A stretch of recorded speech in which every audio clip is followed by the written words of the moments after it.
ñun dañoo am nakar bu ñuy joytu nakar bu nga xamante ne comme sama morom lu mu ko waxee si français nakar bu nga xamante ne ñu ngi koy joytu yàgg na te amuñu ku ñu dimbale ñun ñooy kumba amul ndey ñun ñoo nekk nii ñun Richard Badiate mooy suñu problème Richard Badiate mooy le chef de village de Mandina Mankagne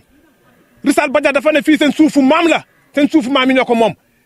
yow bu fekkente ne dëgg la lu nga xamante ne yow yaa ko moom sa bopp lu tax ngay jaay 25 hectares nga ne nit ki yow dama lay jaay 25 hectares da ngay jël 13 man ma jël 12 yooyu pour lan 12 yooyu pour lan ñuy wax autorité yëpp jóg di ko jàppale bu ñu encouragé monsieur le sous-préfet de Niaguis monsieur le préfet de Ziguinchor monsieur nañu dem ñoo ñëpp nañu dem ñun ñëpp nañu dem ñun soxla ñu histoire fii soxla ñu histoire ñun ak Mankagne yi yàgg nañu dëkk fii depuis Richard boobu nekkul chef Richard bu mu nekkee chef boobu la ñu mélangé ak Mankagne yi ñun bëgg ñu am benn problème fii problème bu ñu gën a métti mooy waa Eaux et Forêts man ñooñu Eaux et Forêts man dem leen di wax dëgg bi parce que leur commandant est un Mankagne moo tax mu bokk si lii Eaux et Forêts tey doo fa dem déposer kayit pour nga am matt sax laa lay nii mu ne la c'est interdit mais c'est pas interdit nga indi tracteur ñëw teg ko en pleine récolte d'anacardier nga daanal ay garab est-ce que loolu dëgg la est-ce que loolu dëgg la ah mbooloo mi wax leen ci gouverneur monsieur le président de la république wax sa gouverneur mu wax ñu ngi koy yàgg artu nañ ko depuis boobu ba léegi waxu ci dara fii problème bu mu sa am fii Casamance fii mairie bu Niaguis moo indi fi problème am nañ problème moom ak waa Baraf am nañ problème waa Bokot Mankagne am nañ problème moo ak waa Cité Pël kii am nañ problème fii moom ak waa Kanté Kadiamor fii donc bu ñu may doole mairie bu Niaguis mu ngi fi pour ñun ñëpp donc ñun loolu lañ am lu leen di xamal monsieur le préfet monsieur le gouverneur waxal bu leen rusa waxante seen biir waxante leen dëgg ñuy wax fii keroog lu gën a métti mooy keroog lu ñu indi fii monsieur le préfet monsieur le sous-préfet ñoom ñëpp ñëw nañ fii keroog indi fii armada mu nga xamante ñun kenn xamul armada boobu fa lañ ko doon jëmee ñu bëri bu ñu gisee dañoo laajte ndax xanaa Guinée ak Sénégal dañoo am problème keroog fii la ñu indi ay gendarme nga xamante seen i AML seen i 12-7 15 voitures la ñu indi fii keroog pour ñun ñëw ñu fi pour xeex nekkuñu pour xeex bu fekkoon nañu xeexoon nañu bu yàgg ak Mankagne bu yàgg donc voilà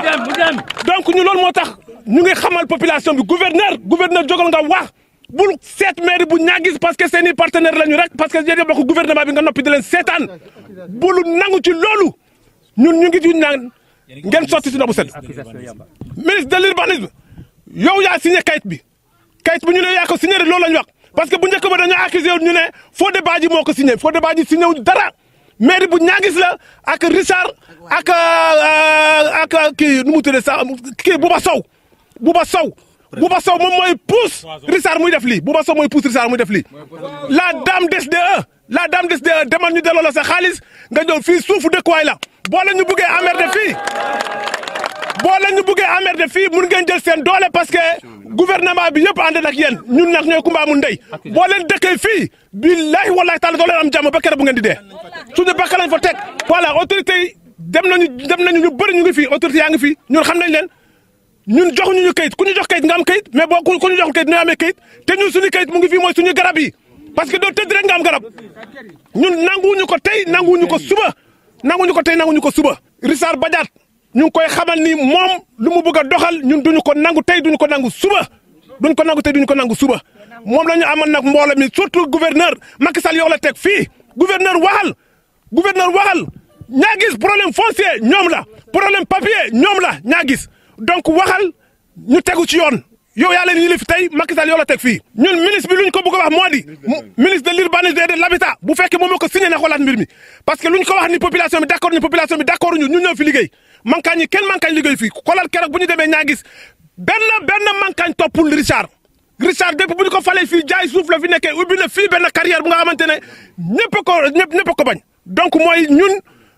bëgguñu problème monsieur le ministre de l'urbanisme ñu ngi lay yëgal ni bu fekkee yaakaar ki wooteel gaaw ngeen toog ñun ñu toog ñu waxtaan ñu mun a trouver consensus waaye sinon lenn laa ci bëgg a teg ñoom ñëw nañ fii keroog ñu indi fii seen armada bi fii ñun kooku d'accord nañ ci amul benn problème waaye ñun suñu problème moo di tracteur bu ñu ko tegaatee fii keroog la ñu xam ñun ñooy ñan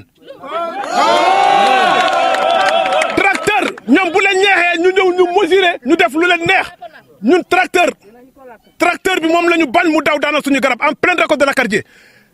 le commandant des eaux et forêts kooku vraiment daf ñu déçu parce que il est mankagne moo tax mu bëgg a jàppale mankagne yi il est non daf ñu décevoir kii normalement dañ ko war a simmi préfet bi na dem. donc li ñu indi fii tey moom mooy problème foncier bi nga xam ne constaté nañ ko fii ci population Kantène donc problème boobu lu ko indi moom mooy des bandits fonciers yi nekk fii ci Casamance di semer la terreur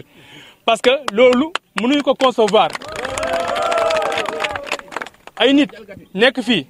nekk ay sénégalais di utiliser suuf si nga xam ne depuis 85 ñu ngi koy exploité di fi ji seeni anacardier di fi ji seeni orange di fi ji seeni mango nga xëy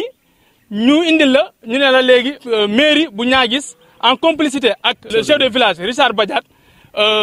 chef de village Médina Mankagne ñoom ñoo bëgg a affecté terres yi à une coopérative de la SDE et ce que nous trouvons injuste ça veut dire injustice mënul weesu loolu ndax tey soo fi ñëwee fii nii nga xam ne moom mooy Kantène di nga fi fekk lu toll plus de 300 familles nekk fii di exploiter depuis 85 nekk fii di ji seeni mango xool leen lii nii verger bii nii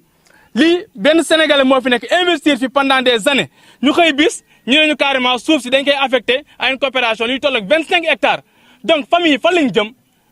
25 hectares soo leen ko jëlee fii ñi nga xam ne depuis 85 fii lañ dundee seen njaboot di fi fayee seen doom yi nu ñuy jàngee